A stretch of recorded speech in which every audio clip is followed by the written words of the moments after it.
Salut à tous, ici Seb, on se retrouve pour la nouvelle vidéo des rapports de partie et des découvertes. Parce qu'en fait, je vais changer un petit peu la formule avec les découvertes et les jeux que je vais revendre et les jeux que je compte jouer le mois prochain.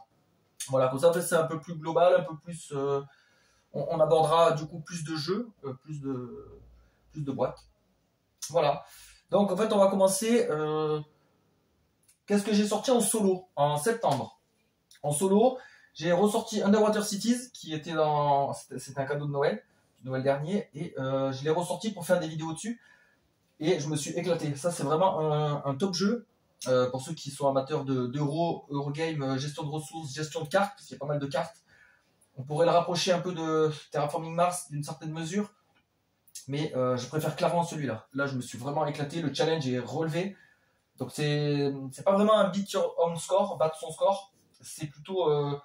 il faut atteindre 100 points, c'est une condition de victoire obligatoire, et créer 7 villes sous-marines. Donc vous verrez dans les vidéos, ça sortira peut-être en octobre-novembre, à voir. Mais en tout cas, super jeu. J'ai également ressorti Dawn of the Zeds, donc ça aussi un pilier de ma ludothèque solo, indétrônable, pardon. Top jeu Tower Defense, thématique zombie. Donc là, j'ai déjà sorti une vidéo, donc vous pouvez voir un peu l'aspect du jeu, le gameplay. Et j'ai fait une vidéo sur chaque scénario. Il me reste le dernier par contre à finaliser. Là il est encore sur la table de jeu. Dès que j'ai fini, ensuite je le range. J'ai fait environ, là j'ai mon anti-sèche, 9 parties de Dawn of the Z, donc c'est pas mal. Underwater, 8 parties. Sachant que pour celui-là j'ai aussi un site un peu comme BGA pour jouer, Yucata. Donc ça permet en une demi-heure de faire une petite partie, c'est plus rapide. Là ces deux jeux là, ça je les ai sortis en application ou en BGA. BGA pour It's a Wonderful World et application pour Ascension. Donc ça c'est les petits jeux quand on a 5 minutes à meubler, j'ai pas un temps d'attente, le matin au café, pause au travail, je sais pas. Ben voilà, c'est un petit Wonderful en 5 minutes ou en Ascension. J'alterne entre les deux. C'est des petits jeux voilà, rapidos en solo.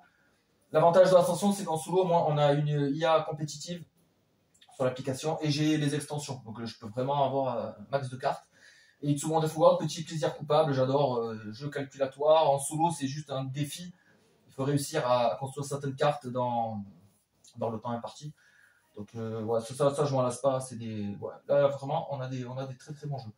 Après en multijoueur, hop, on va pousser ça, en multijoueur qu'est-ce qu'on a sorti? J'ai beaucoup sorti Strike, qui est très facile, j'en avais déjà parlé, un petit jeu de dés familial, ouais par contre il marque 15 minutes, franchement ça va hyper vite, hein.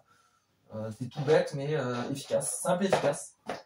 J'ai ressorti un de mes jeux fétiches coup de cœur, Mindbug. Donc ça fait partie de mes top jeux à deux, voire peut-être mon préféré à deux, parce que c'est rapide, efficace, dynamique. Il y a du bluff, il y a du combat, un peu d'aléatoire, et c'est condensé en fait. C'est un peu comme Love Letter, quoi. C'est qu'il y a beaucoup d'émotions et il peut y avoir des retournements de situation, il y a beaucoup de choses qui se passent finalement ouais, ils mettent 20 minutes. Ouais, moi je joue un peu plus rapidement, en 10 minutes je pense, mais c'est un condensé. Ensuite j'avais trouvé cette boîte là, donc l'extension d'Ascension, la Renaissance du Vigile. Et j'ai également une autre extension à l'intérieur, les Ténèbres déchaînées je crois. Donc pour compléter en fait ce jeu là, je pourrais mélanger les cartes, pour l'instant je ne l'ai pas fait, parce qu'en fait j'attends de voir si Yellow va rééditer en fait, ces boîtes là, avec leur nouvelle charte graphique. Et pour garder la cohérence, parce que c'est vrai que les graphismes et les visuels ils s'accordent mal avec les nouveaux en fait. Donc cette boîte c'est aussi un standalone, je peux la jouer indépendamment avec l'extension qu'il y a à l'intérieur, Ténèbres déchaînées. Donc ça fait que voilà, si je veux du Ascension rapide, simple, je vais sortir cette boîte là, la nouvelle 10e anniversaire.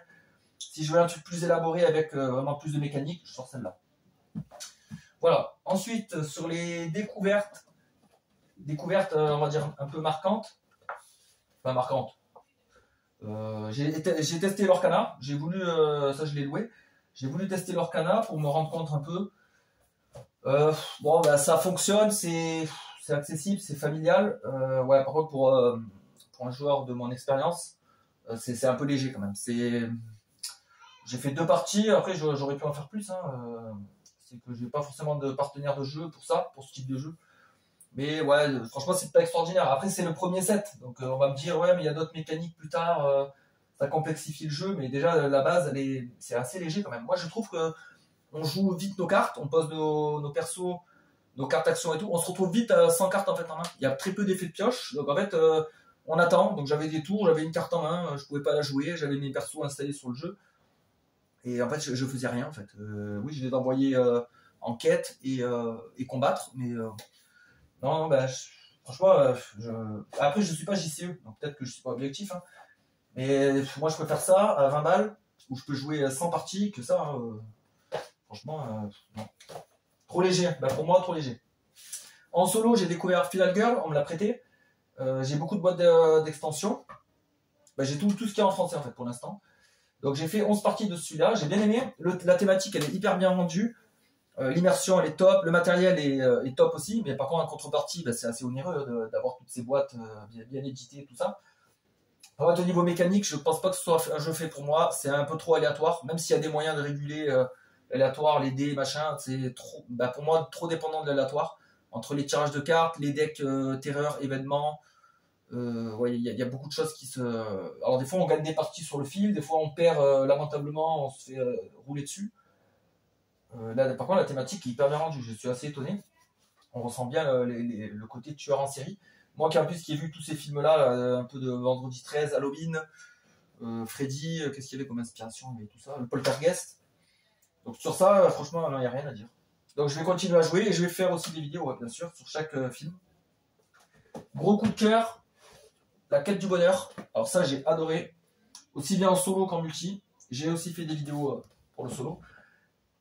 Très très bon jeu, poste d'ouvrier assez simple finalement, gestion de ressources classique.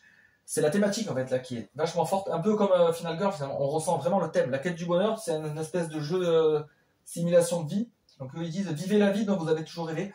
Donc un peu un aspect Sims pour ceux qui connaissent le jeu vidéo.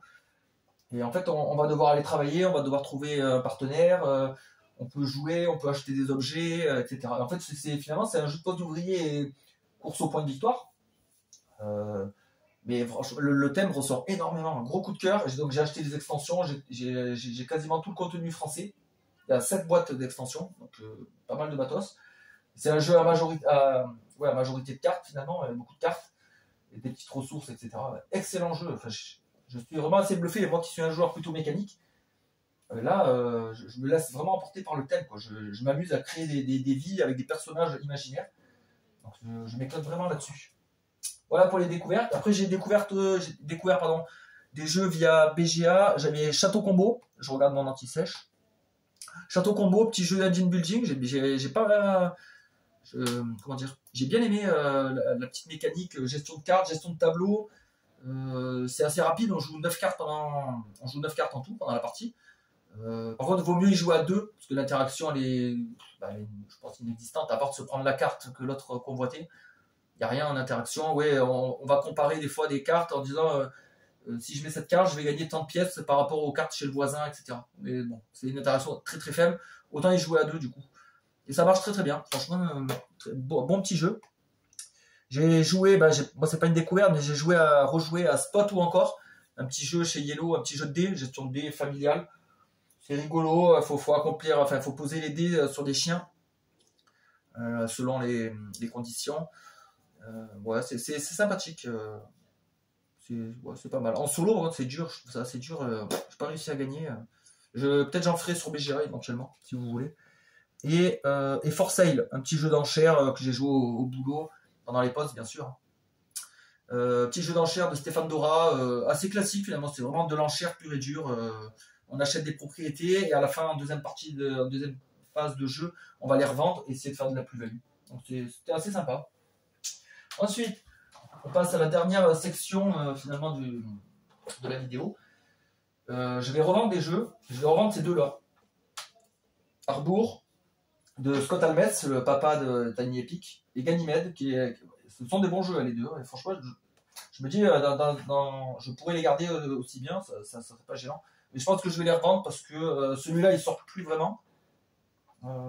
Si on est plusieurs autour de la table, qu'on voit un petit jeu, je vais sortir autre chose. Et Ganymede, pareil, en fait, c'est un bon petit jeu, engine building aussi. On gère pas vraiment des ressources, on gère des astronautes. Mais je vois pas à quel moment je vais les ressortir en fait. D'ailleurs, j'attends des jeux. Alors, pour faire la transition, en fait, moi je vends, en fait, quand j'attends d'autres jeux, je vais recevoir pour du familial Mojo, Et peut-être que je vendrai mon Skyjo du coup pour moi qui est superflu, parce que c'est un peu la même. Voilà. Je vais recevoir Marvel Remix, qui est un remake de Fantasy Rings. Ça sera pour jouer en famille aussi. Et la dernière extension de la quête du bonheur. Ouais, c'est ça. Donc pas beaucoup de nouveaux jeux, mais j'ai déjà de quoi jouer. Hein. Puis on va prêter Fallout. Donc je connais le jeu vidéo. J'ai vu la série également. Donc curieux de tester ça, à voir. Et enfin, là je suis en train de jouer là, à ça. Heredity, là j'y joue en famille. Et je ferai probablement une vidéo en solo, peut-être pas toute la campagne. Peut-être juste le premier scénario pour montrer un peu les mécaniques et tout. C'est plutôt sympa, c'est très narratif.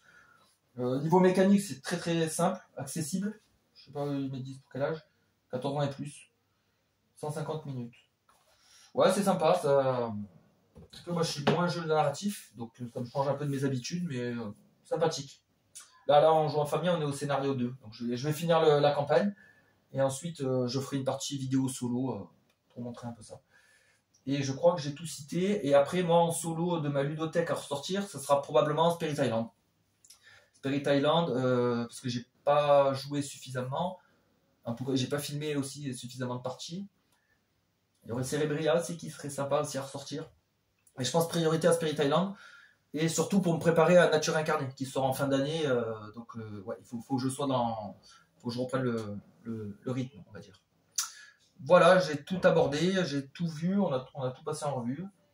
Voilà, donc j'espère que vous avez apprécié. Et n'hésitez pas à me parler de vos jeux, de vos découvertes, etc. Et à dire ce que vous aimeriez voir éventuellement. Voilà. Allez, bonne journée à tous, à la prochaine.